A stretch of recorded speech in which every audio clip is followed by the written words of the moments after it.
Здравствуйте, это новости Татарстана в субботу. В студии Султан Нугайбеков. В ближайшие полчаса мы расскажем вам о главных событиях.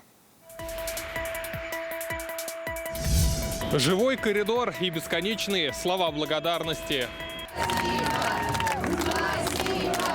Сегодня в Казани чествовали ветеранов Великой Отечественной войны. А тех, кто приближал Великую Победу, расскажет Рамиль Галиулян. 9 мая и все, что с ним связано. Наше дело правое, враг будет разбит, победа будет за нами. Какая масштабная работа предстоит в республике, узнал Дмитрий Аренин. Новые льготы и спрос на продукты. Оказать им необходимое содействие в реализации соответствующих возможностей. Как экономика республики показала себя на этой неделе и как производителям помогут в ближайшее время. Рамиль Шайдуллин. Череду главных праздничных мероприятий в честь 9 мая сегодня открыл торжественный прием в Театре оперы и балета. В столицу пригласили участников боевых сражений, тружеников тыла, детей войны со всего Татарстана. Их лично поздравил президент Рустам Минниханов. Самым трогательным моментом стало вручение государственных наград. Их получили родственники фронтовиков. Победителей у театра встречали аплодисментами, цветами и словами «спасибо». Олег Газманов посвятил свои песни татарстанским героям. Рамиль Галиулин о том, кто приближал великий праздник. Им аплодируют и говорят громкое спасибо. Главных героев Великой Отечественной сегодня в центре Казани встречают студенты и волонтеры. На торжественный прием со всей республики приехали сотни ветеранов Великой Отечественной войны. Здесь же раздали георгиевские ленты и значки «Красная гвоздика». В свои 98 он бодр духом и в добром здравии. На фронт Анвар Низамов уходил 17-летним парнем. За спиной участника битва на Курской дуге, освобождение Северной и Восточной Европы. Нас, молодых шоферов, отправили на Курскую дугу. Тогда шло сражение под Прохоровкой. После этого освобождал Молдавию, Румынию, Белоруссию и Украину. Участвовал и в штурме Берлина. На праздник из Альметьевска приехал и Николай Петров. Во время Великой Отечественной он работал на буровых установках. Мне было 13 лет, это 43-й год, я уже работал, Петумзавод. В работе трудностей я не считал никакой. Трудились, да. Я обвязывал буровые, запускал.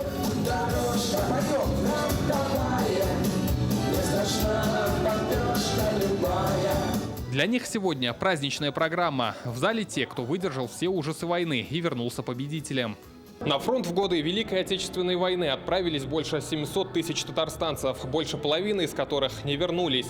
Звания Героя Советского Союза были удостоены 353 татарстанца. Но без преувеличения героями можно назвать всех ветеранов, которые не щадили своей жизни за родину, за своих близких. Вклад каждого неоценим. Об этом говорит Рустам Минниханов. Вы стойко выдержали тяжелейшие испытания и освободили мир от фашизма. Ничто не сломило силу вашего духа и волю к победе. Вы пример безграничной преданности Отечеству, любви к Родине и к своему народу. Тех, кто приближал победу, но не вернулся, почтили минутой молчания. Память о всех жертвах Великой Отечественной войны будет вечно жить в наших сердцах. Предлагаю почтить память погибших минутой молчания.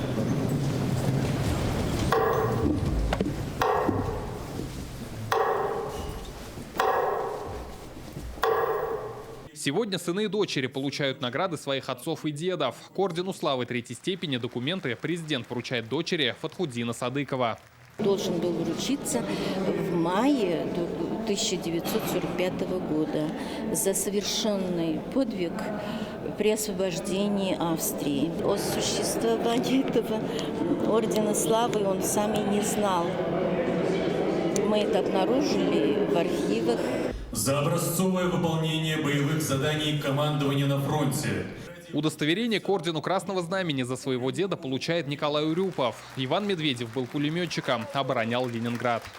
Когда дед отстреливался и поражал фашистов, тоже был очень серьезно ранен. но он поле боя не бросил. Я считаю, что мой дед не только герой военный, но и гражданский.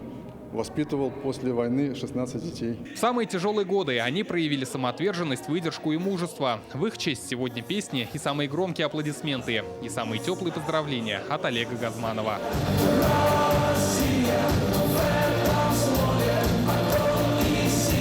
Рамиль Галиуллин, Вадим Ларионов, ТНВ, Казань.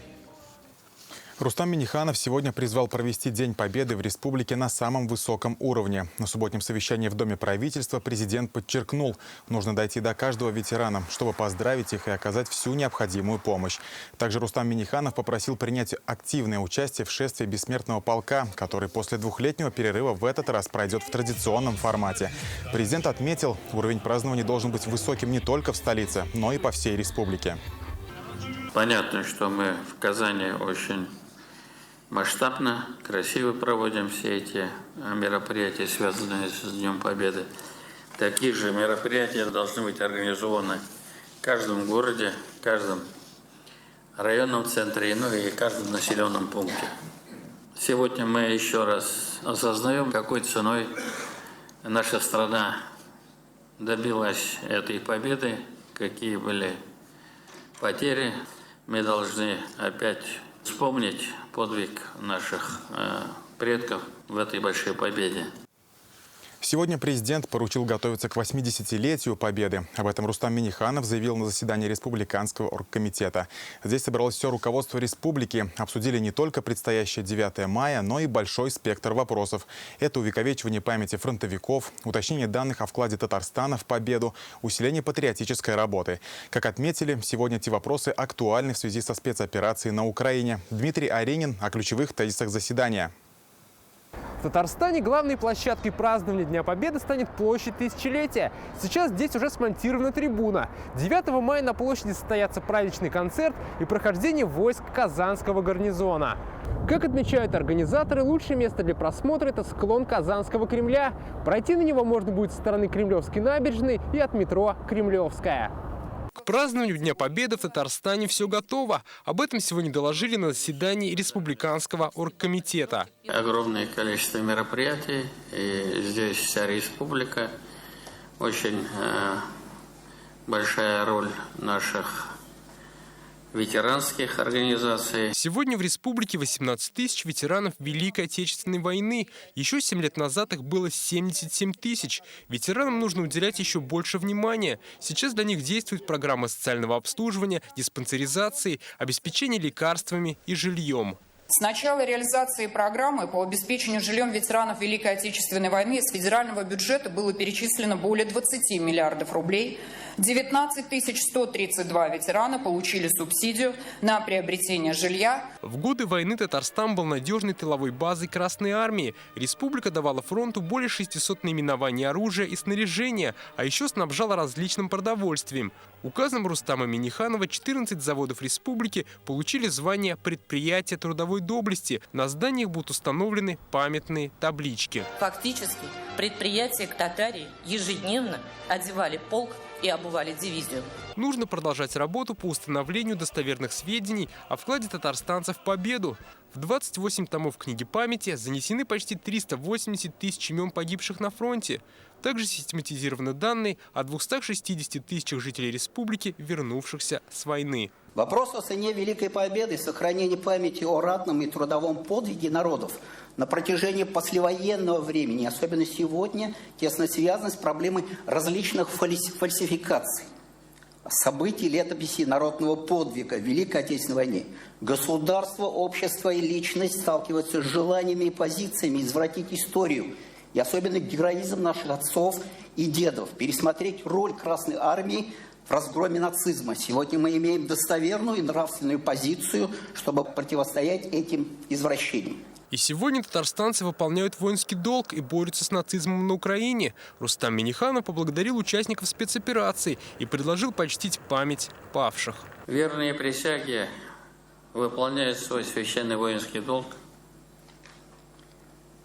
В операции погибли 62 воина-татарстанца. Из них 2 человека удостоены звания Героя России. 12 награждены орденом Мужества. один представлен награждение Ордена Мужества. Мы, конечно, бесконечно благодарны нашим героям за мужество и преданность Родине.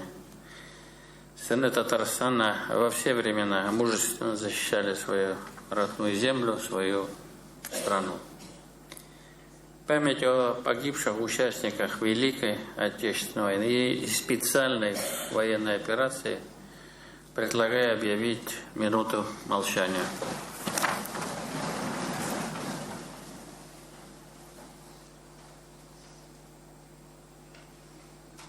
В республике имена героев спецоперации уже начали увековечивать.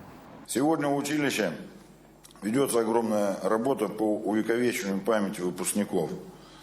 Вот в настоящий момент изготавливаются 2 бюста Герою России, старшему лейтенанту Исламову Дамиру. Ну и самое главное заверить и здесь присутствующих на этом собрании, и наших ветеранов, да и весь наш народ, что наше дело правое, враг будет разбит, победа будет за нами. Большая задача – патриотическое воспитание молодежи. Так представитель поискового отряда попросил поддержать лагерь на острове Вертолетный в Спасском районе. Сюда приезжают ребята со всей страны. От лица всей организации хочу обратиться. Рустам Нургалевич, поддержите нас в развитии инфраструктуры острова, чтобы мы могли проводить смены не только для студентов, но и для школьников республики. А где у нас этот остров? 15 километров от Спасский район. У нас есть предложение по организации формата палаточного лагеря. Представим вам. Также Рустам Минниханов поручил приступить к подготовке празднования 80-летия Победы в Великой Отечественной войне. Уже сейчас необходимо подготовить план основных мероприятий. Дмитрий Айринин, Ленар Хузяхметов, ТНВ, Казань. Президент Рустам Минниханов сегодня своим указом присвоил 14 заводам и фабрикам звание предприятия трудовой доблести. Они отмечены за значительный вклад в достижение победы в Великой Отечественной войне, массовый трудовой героизм и самоотверженность работников. Среди обладателей почетного звания – Казанские авиационные и вертолетные заводы, мотостроительное производственное объединение, пороховой, завод имени Серго, Зеленодольский завод имени Горького. В списке еще Казанский электротехнический завод, электроприбор и Вакууммаш. Сегодня Фарид Мухамедшин по видеосвязи пообщался с участниками Великой Отечественной войны. Он позвонил Александру Малову и Людмиле Березиной, поинтересовался здоровьем, планами и поблагодарил их за вклад, который они внесли в победу. Людмила Березина живет в Альметьевске. Ей в этом году исполнится 101 год. Она защищала родину на дальневосточной границе. У ветерана 2 детей, 3 внуков, 4 правнука и 1 праправнук. Александр Малов в этом году отметит 96-летие. Участвовал в освобождении Украины, Польши, Чехословакии, Германии. День Победы встретил в Берлине, когда ему было 18 лет. Александр Михайлович, добрый день. Здравствуйте. Глубоко уважаемый, рад видеть вас в добром здравии, со всеми наградами, вся грудь в орденах и медалях. Я тоже рад встрече. Людмила Даниловна, я вас приветствую. Вижу, прекрасно выглядите. Если вы меня слышите, мы вас поздравляем от имени всего руководства республики. Дорогой Фарид Хайрулович, бывший сосед, благодарю, что поговорила с вами, вы поздравили меня. Я вас поздравила с Днем Победы. В преддверии этого праздника я опять вспоминаю своих друзей, оставшихся на территории Польши, Западной Украины и Германии. Скорблю, помню. Будем праздновать. И Малов, и Березина из Альметьевска, Малов из Казани, с которыми я имел счастье побеседовать сегодня, поздравить их с Великой Победой наступающей. Это заслуженные люди нашей страны, нашей республики, которые являются носителями и участниками огромной истории нашей страны, великой нашей республики. Люди, которые в Великой Отечественной войне принимали непосредственное участие, остались, к счастью, живы и в послевоенное лихолетие поднимали экономику на различных должностях, в различных сферах экономики и жизни нашей республики. В эти минуты на площади Тысячелетия в Казани проходит генеральная репетиция Парада Победы. На финальном прогоне не только пешие расчеты, но и военная техника. Напомним, 9 мая в колонне проедут танки ИС и Т-34, а также ретро-автомобили. Сейчас на репетиции работает наша коллега Лина Зинатуллина. Лина, что уже успели увидеть? Султан, приветствую. Площадь Тысячелетия сегодня закрыта с половины 5 вечера и до полуночи. И вот-вот здесь стартует генеральная репетиция Парада Победы. Мимо нас уже проехали легендарные танки Т-34 и ИС, БТРы, военные машины и мотоциклы. Сейчас вся техника выстроилась на Кремлевской дамбе и ждет команды. Свои позиции на площади Тысячелетия заняли и парадные расчеты. К торжественному маршу готовятся более 1000 военнослужащих Казанского гарнизона, а также полицейские, спасатели и курсанты военных училищ и институтов. Для многих из них это будет первый парад. Мы успели пообщаться с ребятами. В Казанском параде я участвую первый раз, но до этого я 5 лет принимал участие в параде в Собинском районе. Будет однозначно интересней, сложнее, не думаю. Нам нравится, чувствуется гордость, то, что мы участвуем уже не первый год. Репетиция проходит у нас в танковом училище почти каждый день.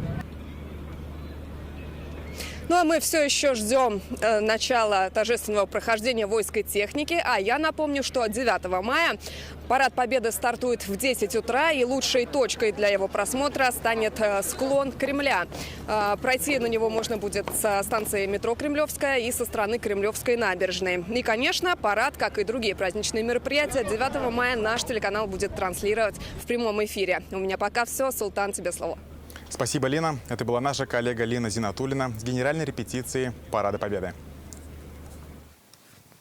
В связи с празднованием Дня Победы в Казани будут действовать ограничения на передвижение транспорта. Так, 9 мая будет перекрыто движение по площади Тысячелетия от Профсоюзной до Батурина. Водители не смогут проехать и по Право- и Левобулачной до Чернышевского и по Бондаренко. Во время проведения мероприятий в Парке Победы будет закрыта улица Бондаренко от проспекта Ямашева до Волгоградской. С полудня во время шествия Бессмертного полка будут закрыты улицы Карла Маркса, Лобачевского и Кремлевская. Будет перекрыта и улица Сибгата Хакима от Декабристов до Бичурина на время проведения праздничной программы.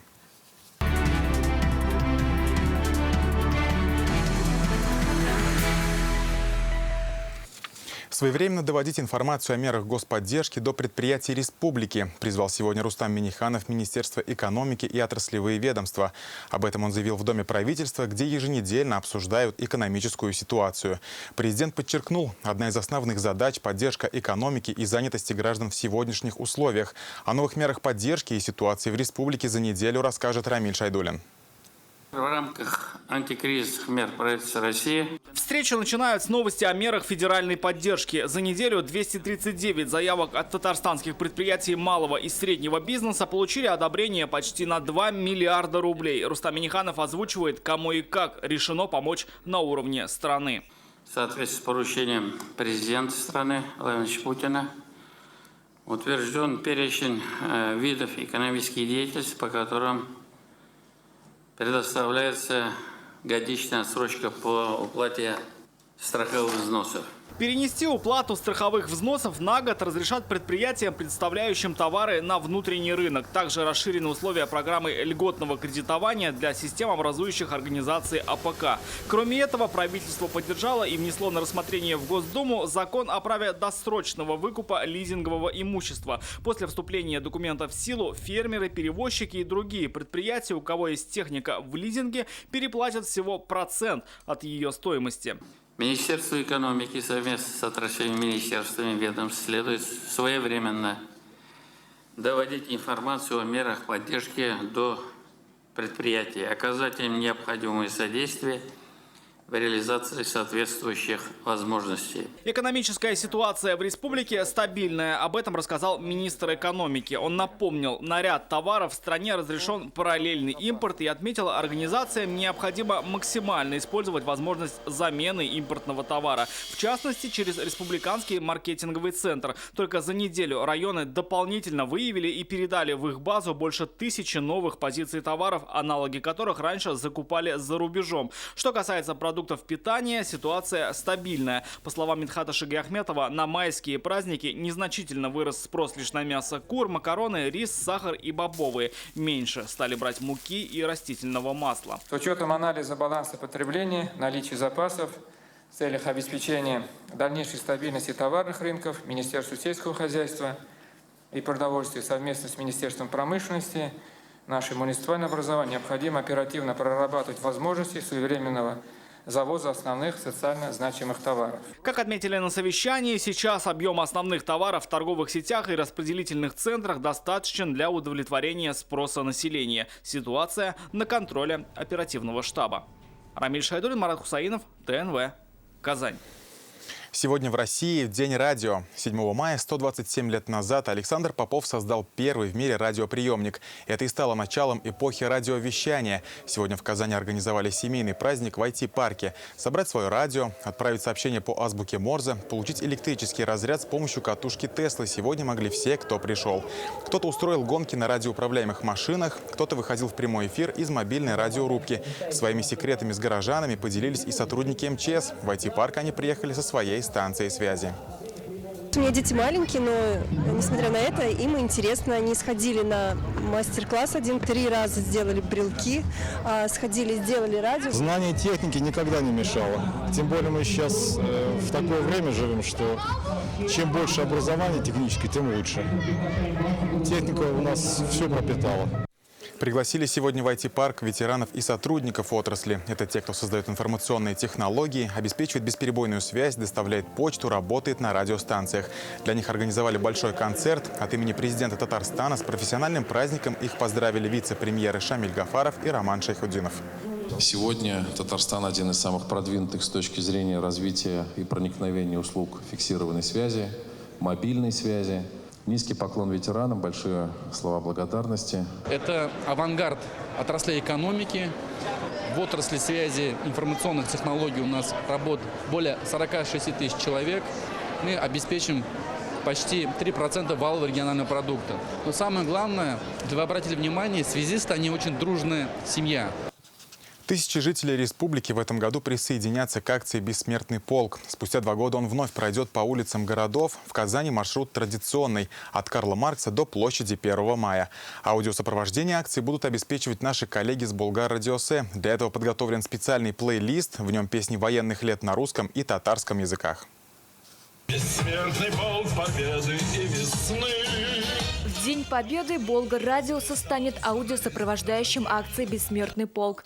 С часа дня и до 5 вечера радиоэфир будет транслироваться на улицах Казани по всему маршруту шествия. Для этого в нескольких местах установлены колонки и усилители звука. Они будут транслировать композиции со специального плейлиста. Этот плейлист, в котором будут звучать песни военных лет на русском и татарском языке, стихи из фондов нашего радио. Мы очень тщательно подбирали все эти песни и стихи и вложили в этот плейлист душу. Мы очень гордимся этим и очень рады. Напомним, Болгар-радиоса сопровождает шествие Бессмертного полка с 2019-го. В связи с пандемией последние 2 года он проходил только в онлайн-формате. 9 мая – это долгожданный праздник, как и для нас и для всех радиослушателей. И в этот день мы делаем праздничный эфир. Праздничная программа Болгар-радиоса в этот день будет состоять из небольших рубрик воспоминаний фронтовиков, ветеранов и детей войны. Они будут переплетаться с песнями военных лет. Течет река, и нет конца колоннам. Слушать на волнах Болгар-радиоса, смотреть на ТНВ. Прямую трансляцию шествия будет вести наш телеканал. Сирина Сахапова, Ильшат Мухаметов, ТНВ, Казань. 9 мая мы работаем в праздничном режиме. Первый выпуск новостей уже в 8 утра в прямом эфире. Вас ждут включения и репортажи с самых главных площадок празднования Дня Победы, яркие истории, герои и эмоции. До встречи 9 мая.